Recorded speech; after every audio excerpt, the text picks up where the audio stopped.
माँ, जैसे जैसे सर्दियाँ करीब आ रही है ना, उठने का मन नहीं करता है। सही कह रहा है बेटा। गर्मियों में तो हम फिर भी 9 बजे उठ ही जाते थे, लेकिन अब क्या करें। अब तो 11 बजे भी उठने का मन नहीं करता हमारा। अरे जब मैं नौकरी पे जाता था ना, तो सभी लोग 6 बजे उठ जाया करते थे। लेकिन अब देखो, सब 11 बजे तक पसरे रहते हैं। मैं तो ये सोच रही हूँ रमन, कि जब तेरी शादी का वक्त पास आएगा तो हम सुबह सुबह उठ के कैसे सारा काम करेंगे। और वैसे भी शादी का वक्त ना बहुत करीब आता जा रहा है बेटा। अरे माँ, अभी ना शादी करनी थी तो गर्मी में करती। अरे उसमें नींद भी खुल जाती है, ठंड में तो उठने का मन नहीं करता है। ऊपर से इन सर्दियों में एक तो उठा नहीं जाता, उठो तो नहाया नहीं जाता, और नहा वहा के तैयार भी हो जाओ तब तक आधा दिन तो बीत चुका होता है। तो क्या तू सर्दी के कारण शादी नहीं करेगा? अब पापा, अब मेरा मतलब वो थोड़ी था। अरे तेरा क्या मतलब था क्या नहीं, उसे छोड़ और शादी की तैयारी पे ध्यान दे। और दुर्गा तू भी। मैं तो उठ ही नहीं पाती, अब पता नहीं सारा काम कैसे होगा। सारे परिवार को देर से उठने की आदत थी, सर्दी हो या गर्मी, सभी 11 बजे तक उठा करते थे। वहीं रमन की शादी का दिन आता है, घर में यूं तो मेहमान आए होते हैं, फिर भी दुर्गा, रमेश और रमन देर तक सोए रहते हैं।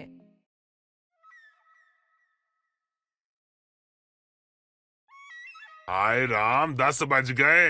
अरे शादी का दिन है, अभी भी तुम लोग पसरे हुए हो। अरे उठ जाओ। ए दुर्गा उठ। क्या हुआ जी, क्यों सुबह सुबह चिल्ला रहे हो? अरे 10 बज गए हैं, उठ जा, बेटे की शादी है आज। अरे अभी 10 ही तो बजे है ना, सोने दो ना। वैसे भी रात को ना मैं बहुत देर से सोई थी। अरे शादी तेरे बेटे की है, पड़ोसन के बेटे की नहीं। अरे उठ जा। ठीक है बाबा, उठ रही हूँ ना, रुक जाओ। दुर्गा भी उठ जाती है, जिसके बाद रमेश अपने बेटे की बारात लेकर निकल जाता है, जहां उससे रमेश के समधी मिलते हैं। स्वागत है समधी जी, आइए आइए। सिर्फ समधी जी का ही स्वागत करेंगे क्या आप लोग? अरे भाई, हम भी तो आए हैं, हम भी बहू को लेने ही आए हैं। समधन जी, आपका सबसे पहले स्वागत, आइए आइए। ऐसे ही अब लिपिका और रमन की शादी हो जाती है और लिपिका बहू बनकर अपने ससुराल पहुंचती है। बहू को घर आने के बाद सभी लोग थके हारे नजर आते हैं। ठंड इतनी होती है कि सभी की हालत खराब हो जाती है। अपने अपने कमरे में सब रजाइयां लेकर चले जाते हैं और घोड़े बेचकर सो जाते हैं। लेकिन लिपिका तो जल्दी उठने वाली बहू थी, जो अगली सुबह ही 3 बजे उठकर बैठ जाती है। 3 बज गए हैं, अब मुझे उठ जाना चाहिए। मैं उठ के घर के सारे काम कर लेती हूँ, ताकि जब तक बाकी के लोग उठे उन्हें वक्त से चाय नाश्ता दे दूँ। आज तो ठंड भी बहुत है, तो सभी के लिए कुछ अच्छा सा खाना बनाऊंगी। लिपिका जल्दी सुबह नहा धोकर मंदिर में आरती करती है, लेकिन जैसे ही वो घंटी बजाती है, घर में बाकी सभी की भी आंखें खुल जाती। सुनो जी, ये घर में से घंटियों की आवाज कहाँ से आ रही है? अरे तुम सही कह रही हो। अरे रात के 3 बज रहे हैं। अरे इस वक्त तो आत्माएं आती है। अरे अब डराइए मत, मैं रात को ना फिर अच्छे से सो नहीं पाऊंगी। लेकिन वो सब तो ठीक है, लेकिन ये भूत भगवान का नाम क्यों ले रहा है? और आज तो हमारी बहू का पहला दिन है घर में। कहीं पता चले वो आवाजें सुनकर डर के भाग ना जाए। आप ना बिल्कुल सही कह रहे हो जी। कहीं उसे लगा कि हमारे घर में भूत है, ये सोच के कहीं वो यहाँ से चली ना जाए। अरे मुझे क्या बोल रही है? अरे मुझे तो खुद डर लग रहा है, मैं क्या करूं? इतनी सुबह सुबह मंदिर में है कौन, और ये कहाँ गई? रमन उठकर जाता है और देखता है कि मंदिर में लिपिका पूजा कर रही है। ये तुम सुबह सुबह उठकर कर क्या रही हो? नींद नहीं आ रही है क्या तुम्हें? चलो अंदर चलो, ठंड बहुत है। रमन जी, वो क्या है ना, मुझे जल्दी उठने की आदत है, तो इसीलिए मैं जल्दी उठ गई। अरे हाँ बाबा, लेकिन तुम अंदर तो चलो, ठंड बहुत है, तबीयत खराब हो जाएगी। अरे नहीं नहीं, मुझे इन सब की आदत है। अब आप उठ ही गए हैं तो मैं आपके लिए चाय बना देती हूँ। अच्छा रुको, मैं माँ और पापा को उठाकर आता हूँ। रमन अपने मम्मी पापा के कमरे की तरफ जाता है और दरवाजा बजाता है। देख रहे हो जी, ये भूत तो यहाँ पे भी आ गया। हाय राम, अरे कैसी मुसीबत है। रमन दरवाजा खोलकर अंदर आता है तो दोनों की सिट्टी विट्टी गुम हो जाती है। लेकिन रमन जैसे ही लाइट ऑन करता है तो देखता है। अरे माँ पापा, मैं दरवाजा खटखटा रहा था और आप लोगों की पता नहीं कौन सी नींद में हो। हाय राम, तूने तो सुबह सुबह डरा ही दिया निकम्मे। अरे क्या हो गया, डर क्यों रहे हो? तुझे घंटियों की आवाज नहीं आ रही थी क्या? अरे माँ, वो आपकी बहू है, सुबह सुबह उठने की आदत है उसे। अब उठकर पूजा पाठ करने में लगी हुई है, कोई भूत वूत नहीं है। अब चलिए चल के चाय पीते हैं।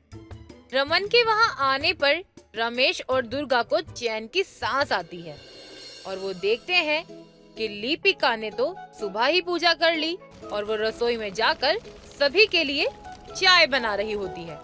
मम्मी जी, पापा जी, आप दोनों उठ गए? पाए लागू। वो तो ठीक है बेटा, लेकिन ये बता, इतनी सुबह सुबह उठ के तू क्या कर रही थी, वो भी इतनी ठंड में? वो मम्मी जी, क्या है ना, मुझे जल्दी सुबह उठने की आदत है। इसी वजह से मैंने सोचा कि मैं जल्दी उठकर घर का सारा काम कर लेती हूँ। लेकिन बहू, अरे इतनी कड़ाके की ठंड में तेरा उठने का मन कैसे कर रहा है? पापा जी, ये तो मेरी सालों से आदत है, मुझे कोई परेशानी नहीं होती। और अभी आप सब उठ गए हैं तो आप सभी लोग चाय नाश्ता कर लीजिए। मैंने सभी के लिए चाय बना दी है। बेटा, आज तो हम चाय पी लेते हैं, लेकिन ना कल से इतनी जल्दी मत उठना। ऐसे ही लिपिका सभी को चाय बनाकर देती है और सब चाय पीकर फिर दोबारा से सो जाते हैं। वहीं थोड़ी देर बाद लिपिका घर का सारा काम करती है और कुछ समय बाद दुर्गा की आंख खुलती है और दुर्गा देखती है। हाँ, राधे राधे, 11 बज गए। अरे सुनिए जी, आज बहू की ना मुंह दिखाई की रस्म है, 11 बज चुके हैं, अब उठ भी जाइए। अरे हाँ हाँ, उठ रहा हूँ। मैं नहा धो के ना बहू के कमरे में देखती हूँ कि क्या कर रही है वो। दुर्गा नहा धोकर अपने कमरे से बाहर निकलती है और देखती है घर की सारी साफ सफाई हो चुकी। वहीं अब दुर्गा अपनी बहू के कमरे में जाती है, जहाँ वो सज धज के तैयार बेड पर बैठी होती है। अरे बहू, क्या तुम भी ना सोई नहीं अभी तक? नहीं माँ जी, आप लोगों के सोने के बाद मैंने घर की सारी सफाई कर दी थी और नाश्ता तैयार करके मैं खुद भी तैयार हो गई। बहू, वैसे तेरी आदत अच्छी तो है, लेकिन हमें ना इसकी कोई जरूरत नहीं है। इतनी जल्दी ना मत उठा कर तू ना बस आराम से सो के उठा कर। वो इतना कहती है कि बाहर से सारी औरतों की आवाज आनी शुरू हो जाती है। तभी दुर्गा बाहर जाती है। दुर्गा, ए दुर्गा, अभी तक उठी नहीं है क्या? अरे, तुम सब आ भी गए? हाँ और क्या, अब जल्दी से बहू का मुंह दिखा दे, हम भी तो देखे कैसे चांद सा टुकड़ा बहू लेकर आई है तू। लेकिन एक बात तो बताइयो, शादी के घर में तो सारा काम फैला पड़ा रहता है, तो तेरा घर इतना साफ कैसे है? वैसे भी तेरे घर में इतने लेट से उठते हैं सब लोग, तो कैसे हुआ ये सब? मुझे कुछ समझ नहीं आ रहा। वो क्या है ना, हमारी बहू ना 3 बजे ही उठ जाती है। उसकी आदत जो है जल्दी उठने की, तो वो घर का ना सारा काम कर लेती है और तो और वो पूजा पाठ भी बहुत अच्छे से करती है। ये सही है, इतनी ठंड में उठकर बहू सारा काम कर लिया करती है, वरना आजकल की बहुएं तो कुछ भी नहीं करती। अब बहू है मेरी, अब उसकी ऐसी ही आदत है, तो मैं क्या करूं? मैंने तो उसको कहा है बहू इतनी जल्दी मत उठा कर, लेकिन खैर छोड़ो, चलो अब ना बहू की मुंह दिखाई की रस्म पूरी करते हैं। सभी बहू के पास जाते हैं और बहू को देखकर बहुत खुश होते हैं। मुंह दिखाई की रस्म भी इसी तरह पूरी हो जाती है, जिसके बाद बहू सभी के लिए खाना लगाती है।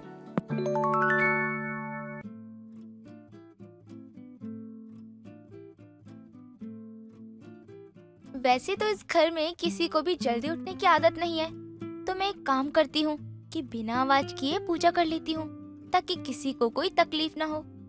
लिपिका फिर से जल्दी उठती है और घर के सभी काम खत्म कर देती है। वहीं अब घर वाले आराम से उठते हैं। आज तो बहुत ठंड लग रही है, लगता है कि आज बहू भी नहीं उठी ठंड की वजह से। अभी जाके देखती हूँ मैं। वहीं लिपिका ने फिर से सारा काम पूरा कर दिया था और वो तैयार होकर बैठ जाती है। बहू, तुम आज भी जल्दी उठ गई क्या? हाँ माँ जी, मैंने आज बिना शोर किए पूजा कर ली और घर के सारे काम भी कर लिए, ताकि आप लोगों को किसी भी तरह की कोई परेशानी ना हो।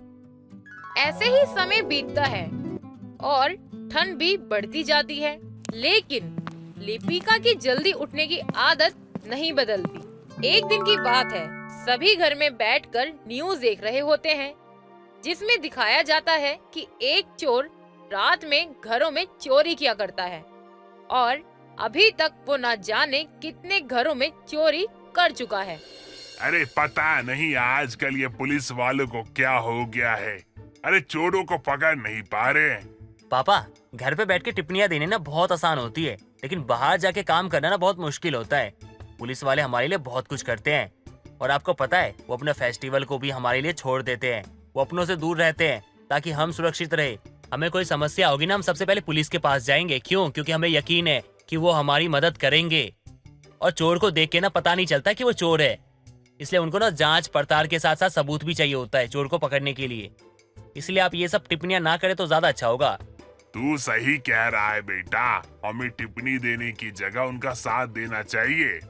बताओ भला, इतनी ठंड में हमसे तो कंबल से निकला ही नहीं जाता, और वो चोर है कि रात में इतनी ठंड में चोरी करता है।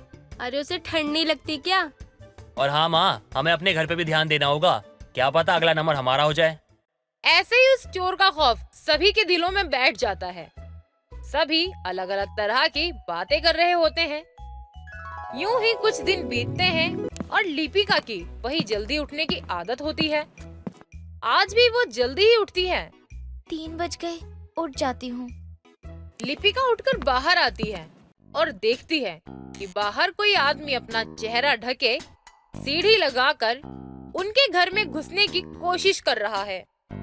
अरे, ये तो वही चोर है जिसके बारे में चर्चा हो रही थी। इसे तो मैं अभी सबक सिखाती हूँ। लिपिका चुपके से जाती है और जाकर उसकी सीढ़ी को धक्का देती है, जिससे वो चोर नीचे जमीन पर गिर जाता है। चोर चोर, रात को घर में चोरी करने वाला चोर। लिपिका की आवाज सुनकर न सिर्फ घर वाले बल्कि पड़ोस वाले भी भागे आते हैं, लेकिन वो चोर जमीन पर पड़ा कर्रा रहा होता है। ये चोर हमारे घर में चोरी करने के इरादे से घुस रहा था। अभी पुलिस को बुलाओ। मैं अभी पुलिस को फोन करता हूँ। रमन पुलिस को फोन करता है और पुलिस चोर को पकड़कर ले जाती है। अगर बहू को जल्दी उठने की आदत ना होती ना, तो आज तो हम लुट जाते, हमारा घर पूरा लुट जाता। अरे तुम सही कह रही हो। अरे बहू की आदत ने हमारे घर को बर्बाद होने से बचा लिया। अब से तो हम सब भी तुम्हारे साथ जल्दी उठा करेंगे।